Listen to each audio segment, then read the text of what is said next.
The universe holds secrets yet to be told. Mysterious signals, forgotten worlds, intelligence beyond our understanding. Step into future echoes, where past, present, and future collide. Are you ready?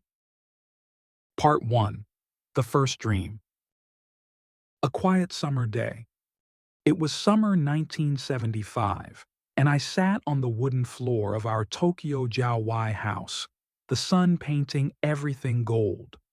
I was 8, my pencil scratching out lopsided cats on a scrap of paper.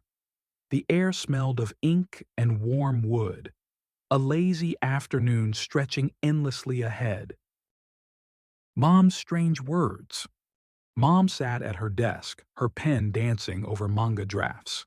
She looked up, her eyes cloudy, and said, "Yumi, I dreamed of a city swallowed by waves." I tilted my head, curious. Her voice was soft, like she was telling me a secret. The blue notebook appears. Later, I peeked as Mom opened a small blue notebook, scribbling fast. She didn't notice me watching. Her face tightened, focused, like she was trapping something wild on the page. She slid it into her drawer after, locking it away. The accident that changed her. Years later, she told me about the accident. At 17, a truck nearly crushed her on a mountain road. "I should have died," she said, her voice flat. That's when the dream started, vivid, like I was there. I imagined her, young and scared. The earthquake dream. One night, Mom bolted awake, gasping.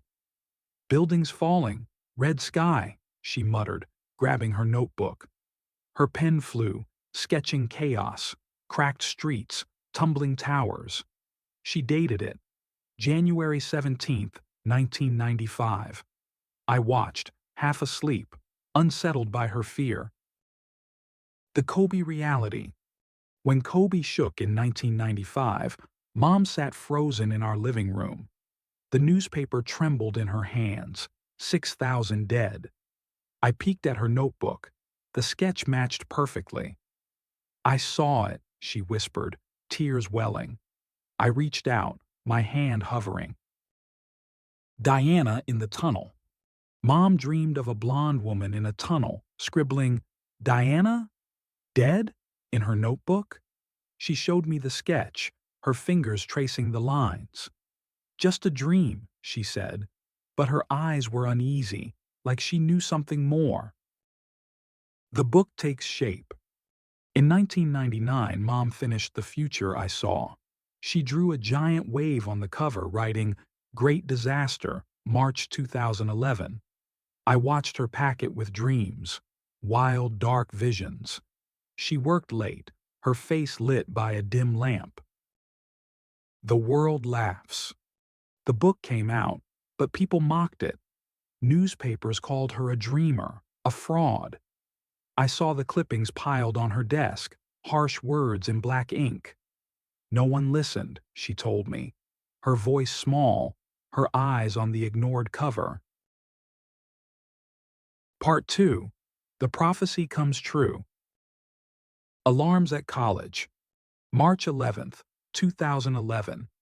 I was at college, chatting under cherry blossoms, when alarms screamed. My phone buzzed. Earthquake, tsunami. Panic spread like wildfire. I grabbed my bag, my heart racing, and sprinted through Tokyo's chaos. The TV nightmare. I burst into our house, finding Mom before the TV. Black waves swallowed towns on the screen, cars, homes, lives gone. She held The Future I Saw, its cover a mirror to the Tohoku disaster. Her face was white, eyes locked on the horror. A silent night. Night fell, the house dark except for streetlight flickers. Mom sat with her book, eyes red, hands shaking. "I saw it all," she whispered, voice cracking. I sat beside her, the air thick with her guilt, her silence louder than words. The past haunts. I thought back to 1999, Mom sketching that wave, newspapers laughing at her. Now, the disaster was real, and she blamed herself. I held her hand, feeling her tremble. "You tried," I wanted to say, but the words wouldn't come. The new dream. Mom dreamed again. A beach, bubbling sea, a wave rising. She woke, sketching fast. "Two dragons," she said, drawing their twisting forms. "July 2025, she told me, her voice steady. I stared at the page, dread creeping in. A wider threat. "It's not just Japan," she added, her pen still moving. "Taiwan, Hong Kong, the Philippines, they'll feel it too." I asked what it meant, but she shook her head, lost in her dragons. The room felt smaller, the future closer. Dreams that hit. Mom's notebook held more. Freddie Mercury fading, Chernobyl glowing, COVID emptying streets. I flipped through, stunned by her accuracy. "I saw them," she said, her voice tired. Each sketch was a memory, a warning she'd lived through. Dreams that missed. Not everything came true. Mount Fuji, 2006, she'd written once, but it never erupted. "Sometimes I'm wrong," she shrugged, sketching the 2025 wave. I wondered which this would be, truth or miss, as her dragon stared back. A lonely voice. "Who'd believe me?" She sighed, glancing at her books, dusty on the shelf. The world had ignored her once. Why listen now? I touched the notebook, hearing waves in my mind, wishing I could make them hear her too. Part 3. The bell tolls for 2025. April's gray sky. April 2025. My Tokyo apartment feels heavy under gray clouds. I write in my journal, the lamp casting soft light. 3 months to July, and I can't shake Mom's words. The clock ticks, each second a step toward her dream. Mom's endless work. Mom, gray-haired now, sits across the room, sketching in her thick blue notebook.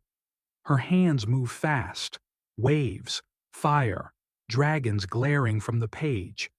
I watch her, her focus unbroken, like she's racing time itself. The 2021 re-release. In 2021, Mom signed the re-released The Future I Saw. July 5th, 2025, she told the small crowd, her voice calm. She'd added new sketches, volcanoes, nukes, a rising land. I held a copy, feeling its weight. Dragons and news. "Maybe it's the dragons waking," she said back then, pointing to her drawings.